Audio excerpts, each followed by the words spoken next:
धन्यवाद सभापति महोदय। आपने मुझे सरकार जिस बिल को लेके आ रही है, राजस्थान राज्य अनुसूचित जाति अनुसूचित जनजाति विकास निधि पर चर्चा करने का अवसर दिया। माननीय सभापति महोदय, इसके उद्देश्यों और कारणों का पठन जब मैंने किया तो उसमें बातें तो बहुत बढ़ा चढ़ा करके कही गई हैं कि विकासात्मक अंतराल को कम करने और राज्य में अनुसूचित जाति अनुसूचित जनजाति के सर्वांगीण विकास को सुनिश्चित करने के लिए राज्य विधानमंडल के सदन में 24 फरवरी 2021 को बजट भाषण में राजस्थान अनुसूचित जाति अनुसूचित जनजाति विकास अधिनियम के नाम से एक विधि अधिनियमित करने की उद्घोषणा की गई थी। उसी के क्रम में राजस्थान अनुसूचित जाति अनुसूचित जनजाति की आबादी वाले क्षेत्रों में समग्र विकास सुनिश्चित करने के साथ उनके आर्थिक शैक्षणिक और सामाजिक विकास को केंद्रित करते हुए समानता प्राप्त करने पर महत्व देने के साथ अनुसूचित जातियों और अनुसूचित जनजातियों के त्वरित विकास के लिए यह प्रस्ताव किया जाता है कि अनुसूचित जाति विकास निधि अनुसूचित जनजाति विकास निधि के परिव्ययों के रूप में एक कतिपय रकम निश्चित की जाएगी। इस विधेयक का प्राथमिक उद्देश्य विकास सूचकों पर अनुसूचित जाति और अनुसूचित जनजातियों के समुदायों के अभावों को पूर्ण करना है। ये उद्देश्य माननीय सभापति महोदय इस बिल को लाने के लिए रखा गया है। पर मैं कुछ आंकड़े, क्योंकि 2020-21 के इस सरकार के माननीय मंत्री महोदय के समक्ष माननीय मंत्री महोदय रखना चाहूँगी।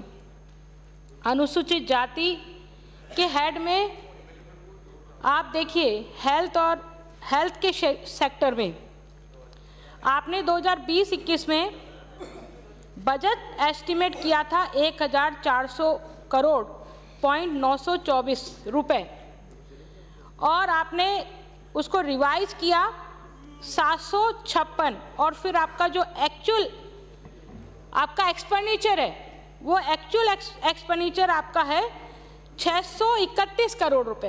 यानी कि आप रखते हैं 1400 करोड़ रुपए और खर्च करते हैं 631। 768 करोड़ रुपए के आसपास जो आपने खर्चा किया है वो आपने इतना करोड़ रुपए का खर्चा आपने कम किया है। और इसी तरह से वाटर सैनिटेशन और अर्बन डेवलपमेंट के लिए जो आपने पैसा रखा है, मैं देखो बताती हूँ आपको, आपने 393 करोड़ रुपए एस्टिमेटेड किया था, रिवाइज किया 3552 और जो आपका एक्चुअल में खर्चा हुआ है वो 3496, यानी कि 994 करोड़ रुपए इसमें भी कम हुआ है।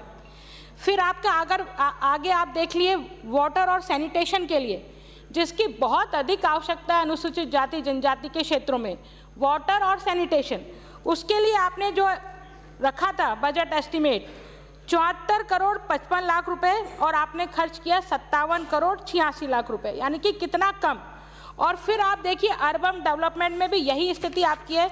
तो ऐसी आपके सरकार के कार्यकाल की तीनों वर्षों की यदि मैं टेबल उठा करके देखूं तो यही स्थिति है। आप देखिए welfare of SC ST and OBC, इसके अंदर 1666 करोड़ 95 लाख रुपया और आपने खर्चा किया, एक्चुअल में जो खर्चा आपका हुआ है वो 1551। तो इसमें भी आपका कम खर्चा दिखाता है। और जब टोटल कैपिटल और रेवेन्यू दोनों का हम जोड़ देखते हैं तो इसमें 1914 करोड़ रुपए आपने रखा है, आपका खर्चा हुआ 1804 करोड़ रुपए। तो सभी हेड्स को जब मैं उठा करके देखती हूँ तो इसमें लगता है कि आपको फुर्सत नहीं है।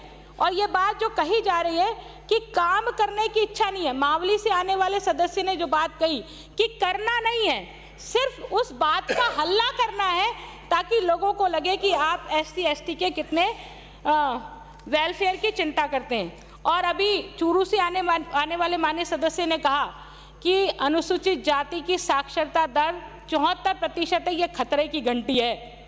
पर मैं उलट कहती हूँ ये खतरे की घंटी नहीं है, ये सरकार को, उस कांग्रेस सरकार को सबक सिखाने की घंटी है जो वर्षों से उनके वोट लेकर के 70 सालों तक सरकार बनाती आई है। अब सरकारों में कांग्रेस के प्रतिनिधित्व में अनुसूचित जाति जनजाति का रोल नहीं होने वाला है, क्योंकि वो बहुत अच्छे से समझ गए हैं जिस पार्टी ने अंबेडकर जी को ये कहते हुए उनको चुनाव हराने में अपना प्रतिनिधित्व खड़ा किया कि कहीं ये लोकसभा में जीत कर चले गए तो अनुसूचित जाति जनजाति के वेलफेयर की बात करेंगे, उनके विकास की बात करेंगे, इसलिए पंडित नेहरू ने उसको वहीं मिटा दिया जाए, उनको वहीं रोक दिया जाए। ऐसा कृत्य करने वाली ये कांग्रेस, मैं बिल पर ही बोल रही हूँ, ये बिल तो अनुसूचित जाति जनजाति का ही है ना, इसलिए इसी बिल पे आ रही हूँ। माननीय सभापति महोदय, मैं निवेदन करना चाहती हूँ माननीय सभापति महोदय, ये प्रस्तावित जो अधिनियम है, ये इसमें यह स्वीकार किया गया है कि अनुसूचित जाति उपयोजना और अनुसूचित जनजाति उपयोजना का प्रावधान विगत 40 वर्षों से होने के बावजूद उक्त वर्गों की विभिन्न विकास मानकों के तहत अन्य वर्गों के समक्ष स्थिति विकसित नहीं हो पाई। ये बिल लाने की क्या जरूरत पड़ी? इसीलिए तो जरूरत पड़ी कि इतने सालों से 50 साल से कांग्रेस राज कर रही है और फिर भी अनुसूचित जाति जनजाति का विकास नहीं कर पाई, नहीं तो ये बिल लाने की जरूरत ही नहीं होती। प्रस्तावित अधिनियम में ऐसे कोई प्रावधान नहीं है जो समानता और भेदभाव की स्थिति को वास्तविक रूप से समाप्त करने के लिए सशक्त करता हो। इन वर्गों के लिए विभिन्न फोकस क्षेत्रों में विकास की सभ्यता स्थापित करने की दृष्टि से आवश्यक है कि विशेष संस्थाएं राज्य, जिला व ब्लॉक स्तर पर सृजित कर सक्रिय की जाए जो निर्णय, निर्देश और दंड प्रेरणा के लिए समुचित हो।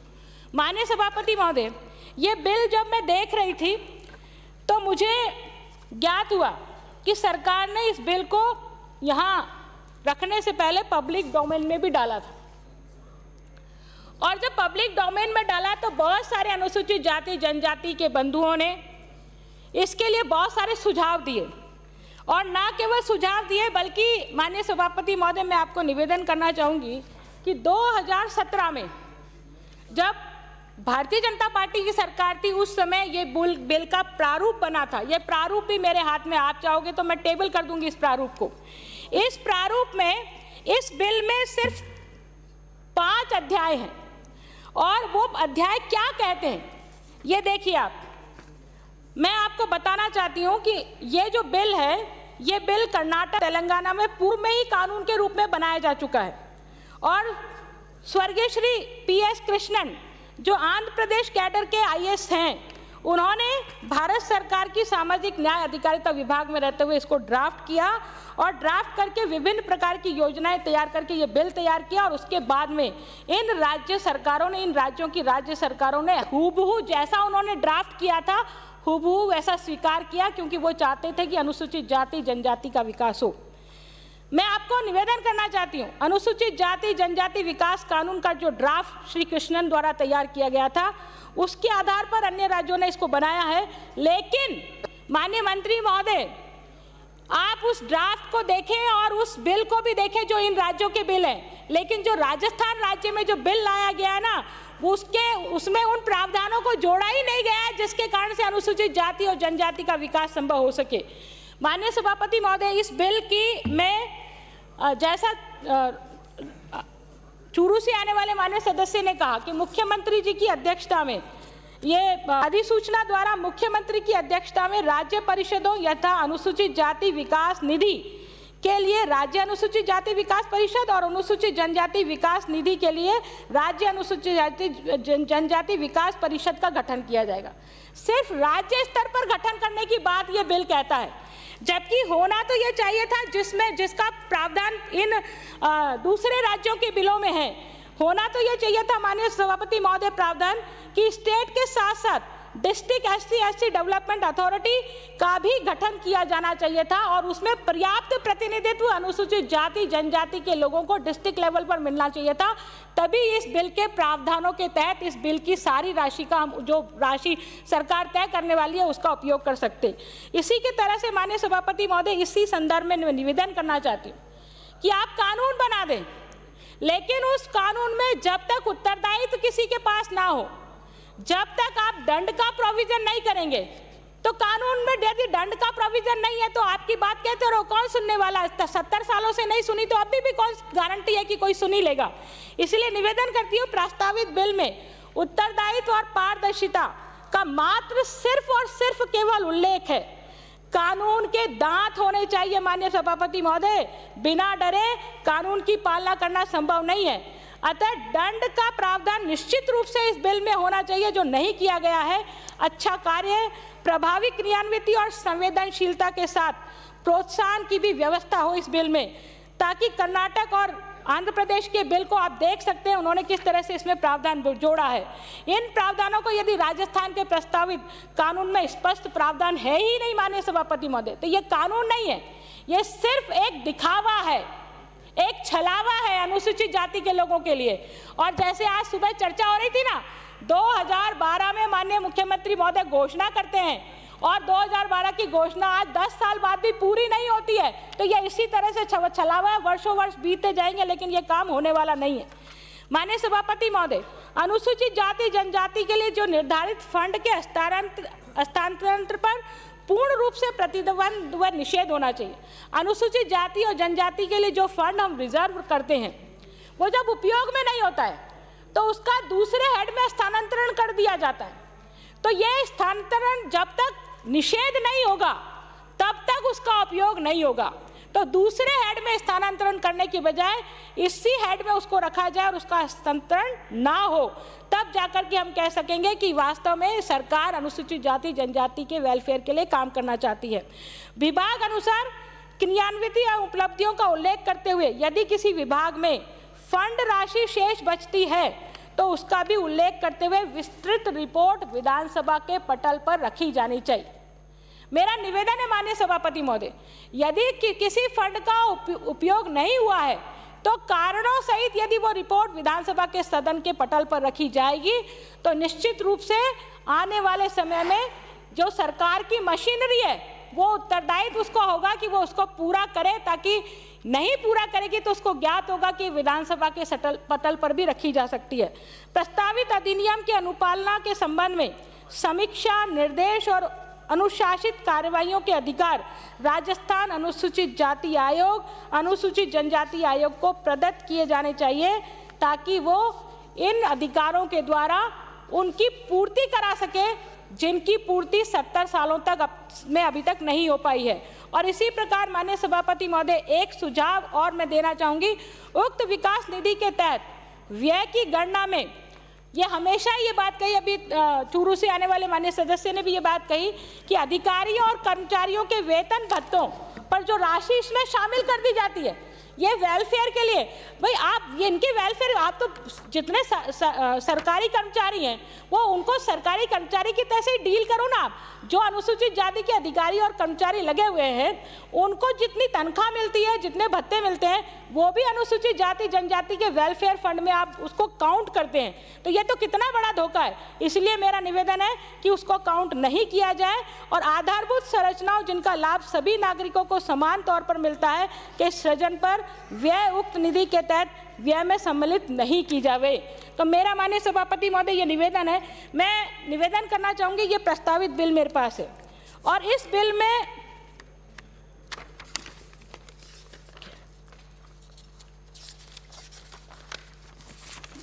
का सेक्शन धारा 13 उत्तरदायित्व एवं दंड, इसमें ये जो प्रारूप था माननीय सभापति महोदय जो 2017 में बनाया गया था, उस प्रारूप में लिखा गया है जो अधिकारी इन योजनाओं के क्रियान्वयन के लिए उत्तरदायी है उनकी भूमिका में चूक या चूकों के लिए दंड निर्धारित किए जाएंगे।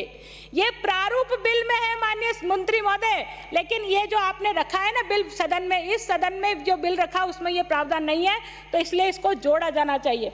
और इसी तरह से माननीय सभापति महोदय आगे लिखा है, ऐसी चूक या चूकों के मामले में राजस्थान अनुसूचित जाति विकास प्राधिकरण और राजस्थान अनुसूचित जनजाति विकास प्राधिकरण द्वारा जहां वह इसे आवश्यक एवं उपयुक्त समझे ऐसे अधिकारियों पर निर्धारित दंड अधिरोपित करते हुए राज्य सरकार या केंद्र सरकार की सिफारिश भी कर सकेंगे।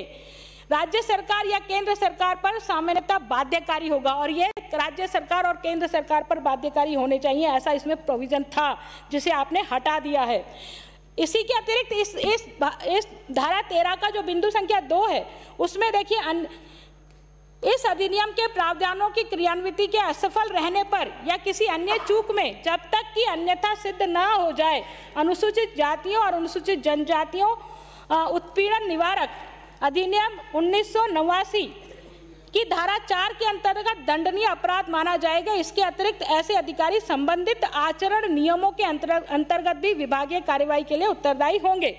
लेकिन ये सारी चीजें इसमें से डिलीट की गई हैं।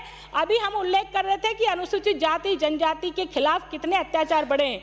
हमारा प्रदेश अनुसूचित जाति जनजाति के खिलाफ जो अत्याचार बढ़े हैं उसमें दूसरे नंबर पर है। माननीय सभापति महोदय, मैं बजट ये बिल से अतिरिक्त कुछ भी नहीं बोल रही हूँ, इसलिए आप प्लीज घंटी ना बजाएं तो ज़्यादा अच्छा होगा। माननीय सभापति महोदय, मैं आपको एक ऑर्डर जो सरकार 2016 में निकला और इसी तरह से एक ऑर्डर जो 2012 में जो कांग्रेस की सरकार थी उस समय निकला, उसका उल्लेख करना चाहूँगी। ये देखिए, ये तारीख है 4/9/2012। अनुसूचित जाति उपयोजना एवं विशेष केंद्रित सहायता के अंतर्गत राज्य अनुसूचित जाति के कल्याण के लिए चलाए जा रहे विभिन्न कार्यक्रमों की प्रगति मूल्यांकन एवं दिशा निर्देश देने हेतु महामहिम राज्यपाल महोदय की आज्ञा से निम्न प्रकार से राज्य स्तरीय कमेटी का गठन किया जाता है। ये जो राज्य स्तरीय कमेटी बनी हुई है, अब उस कमेटी को करना क्या है ये भी इसमें लिखा हुआ है। आप देखिए, इस समिति की बैठक 3 माह में कम से कम एक बार आयोजित की जानी है। प्रदेश लेवल की ये कमेटी है और इसको 3 माह में कम से कम एक बार बैठक करनी ही करनी है, उन बिंदुओं की समीक्षा करनी ही करनी है। पर मुझे नहीं लगता कि 2012 से लेकर के आज तक 3 माह में कभी ये बैठक की इस समिति की बैठक आयोजित हुई होगी। और इसी प्रकार से माननीय सभापति महोदय, दूसरा एक आदेश है 4/9/2012 का, उसमें लिखा है अनुसूचित जाति उपयोजना एवं विशेष केंद्रीय सहायता के अंतर्गत जिलों में अनुसूचित जाति के कल्याण के लिए चलाए जा रहे विभिन्न कार्यक्रमों की प्रगति मूल्यांकन एवं दिशा निर्देश देने हेतु महामहिम राज्यपाल महोदय की आज्ञा से प्रत्येक जिले में एक कमेटी का गठन किया जाएगा। और वो गठन कर दिया। उसमें जिला कलेक्टर की अध्यक्षता में, मैंने पिछली बार अनेकों बार ये बात बोली है कि जिला कलेक्टर महोदय की अध्यक्षता में आपने कितनी सारी कमेटियां बना रखी है। यदि वो कमेटी की ही मीटिंग करता रहे तो पूरे महीने भर मीटिंग होगा, उसका कोई समीक्षा कोई कुछ नहीं होने वाला है। और इसमें लिखा है कि इस समिति की बैठक प्रत्येक माह में कम से कम एक बार आयोजित की जानी आवश्यक है। मुझे बता दीजिए, किसी कलेक्टर ने 1 महीने के अंदर अंदर ये मीटिंग हर महीने की आयोजित करते हैं। बिल की तो बात कर रही हूँ। ये जो ऑर्डर निकला है ना, ये सरकार ने तो निकाला, ये बिल की ही तो बात कर रही हूँ। ये बिल में लिखा है कि राज्य परिषद का गठन करेंगे, वो सुझाव देंगे, सुझाव के बांटा देंगे सुझाव। बिल पे ही तो बोल रही हूँ और किस पे बोल रही हूँ? मैं अनुसूचित जाति से जाती हूँ, इसलिए इस दर्द को बहुत अच्छे से समझ सकती हूँ। माननीय सभापति महोदय, क्या हाल है आप बताइए ना। ये मेरे पास ये हजारों बार ये मंत्री महोदय बताएंगे, आप कहाँ गए हो मंत्री महोदय? ये पदोन्नति में आरक्षण, ये रिजर्वेशन दिया था ना, ये 70 साल तक कांग्रेस ये कहती आई है कि हमने रिजर्वेशन दिया। ये सरकारी नौकरियों में रिजर्वेशन का क्या हाल है बताएं? ये रोस्टर प्रणाली हम लागू करेंगे, पदोन्नति में रिजर्वेशन देंगे। ये अधिकारी सुनते हैं क्या? रोस्टर प्रणाली का आदेश कितनी बार जारी किया डीओपी ने? डीओपी मुझे बताया कि एक बार भी किसी विभाग ने रोस्टर का संधारण किया है क्या? रोज डीपीसी हो रही है, डेली डीपीसी हो रही है, पर किसी विभाग ने रोस्टर का संधारण नहीं किया है। कोई पूछने वाला है इनसे? ये इस बिल का क्या माथे में मारे? इस बिल को क्या होगा? इस बिल से सिर्फ बताने के लिए ये बिल, और कुछ होने वाला नहीं है इस बिल का। मैं कहूंगी इस बिल को जनमत जाने के लिए जारी किया जाए। Thank you.